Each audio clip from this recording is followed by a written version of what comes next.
Welcome back, party people. Angry Penguin with you here. It's been a little, a couple of weeks, so, working on some deals for some upcoming review I'm going to do on a rare guitar, and it's kind of held my attention, so back now, and we're going to do some intermediate wiring here, I would have to call it. Basically, coil splitting 101. Humbuckers, you can, split off, turn off one of those coils and get that single coil sound. You are going to lose a little bit of volume. That there's almost, I say almost, no way around that, but we're not going to get all that deep into it. This is 101, this is basics. So what we're going to do, or what I'm going to do, is I'll be using the color coding for Seymour Duncan.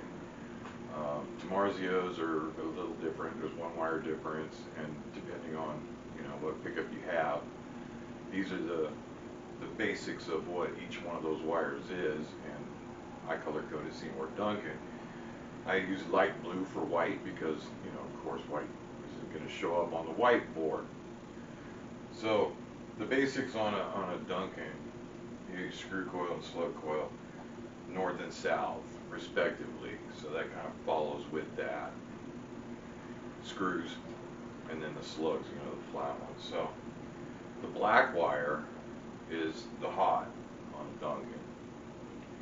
Your white and red are your finishing of the coil wind. It's the last part.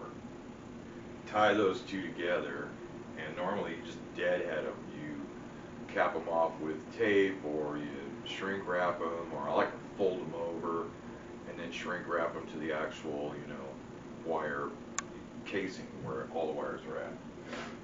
And then your green will be tied to that shielded wire that comes out. That's the ground off the base plate of the pickup.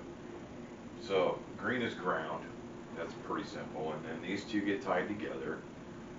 And so that way the circuit is making a complete thing through both coils. In one, through those, and out the other. And that's how it works. So the basics for actually just turning a coil off are with a two-way switch. This is like the most common thing. And you take those two, that red and white on a Duncan, and hook them to one side of an on and off switch. This is a two-way switch, click, click, that's it. On the other end of that switch, you hang your green and shield that are always tied together, and that is going to go on from there to ground. So literally what you're doing is, in the off position, these two wound up wires are still deadheaded. They're just hanging there, not connected to anything. When you hit that switch, you're connecting those two to ground. You're grounding out a coil, basically, is what you're doing. Now when you do this on a Duncan in this fashion, the screw coil will be the live coil. That's like every time with them. It's just super consistent, and whether it's a bridge pickup or a neck pickup, it doesn't matter. It's always the screw coil on a straight common split in this manner. The thing I did, and I wanted to experiment with it, and the reason I did was P-rails. So you guys might remember the kid when he had me do that Telecaster with the Fishman bridge and the P-rails, and he had the rings for the P-rails with two switches, two-way switches on each ring to actually make it do what I did with the three-way. The three-way is, you're going to put it in the body. I've got a G&L Ascari. Here's a picture.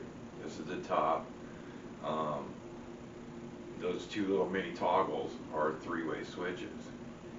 And if you put them down, the screw coil comes on, and if you pull them up, the slug coil comes on. So the combinations are, endless. I think I've got 18 positions that I can pull off there because I can split individual coils.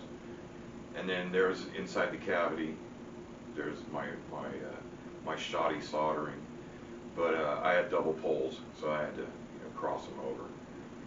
but still, it's basically it's this right here. And with a three-way, you want to off because you want to be able to deadhead that red and white to where it's not connected to anything. So you need an off position so it's not touching either one.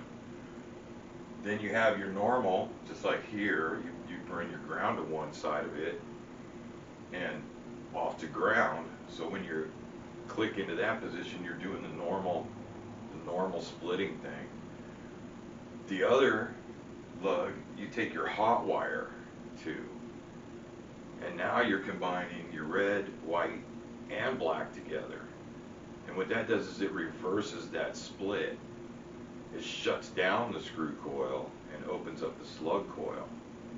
So you can get 3 positions out of one pickup. It's slugs, screws, or both. It's like the easiest thing ever. The nice thing about it is if you've got a guitar that you really love to play a lot and you like how it sounds, and it might have one of those push-pull coil splitters, and that's basically what this is doing here. It's a push-pull is on and off, and a lot of times they'll run both pickups to it, and that way when you pull it, both pickups split. But at the same time, you don't need to really split both at the same time. Then there's an alternative. You just took a splitter up for each pickup individually, and then you can go full bore like I did on the G&L, and you can split both ways on both pickups. I hope that helps. You know, if you've got a pickup that you're not sure what these are, there's a lot of information out there on how to figure that out with a multimeter, magnets, compasses, and all kinds of things. But I just wanted to get the basics out of the way here as cleanly and as quickly as possible. A lot of people know what it is. Some people call it tapping. It's not really tapping. And then you'll also notice that I don't throw in the in and out of phase thing, because to me, every pickup I've ever heard that's out of phase just sounds like crap. So I don't really do that too much. But this right here is the basics. You can even take a screenshot if you want. Where I got the information to do the G&L was Seymour Duncan's website, and was looking at a wiring diagram for the P-rails itself. And they show on that, yeah, throw that picture up there. You can see there they show a 2 pickup system with 3-way toggles. And you can see how it's wired exactly like I've got it drawn here. Alright, so that's going to be about it for today. Like I said, it was going to be a quick one. Anybody that doesn't know what coil splitting is, hopefully they got the information. If you've been splitting, you know, commonly like most of us have, and you want to try something new, if you've got that 2-way switch in there already, you've got a hole. So go find a 3-way switch and give it a try. See if there's a difference. I know on a Mayhem set, which is what's on that G&L, it did make a difference. The screw coils were a little brighter, and the slug coils maybe not as bright, but it seemed almost as if they had a touch more output. So you never know until you experiment with it.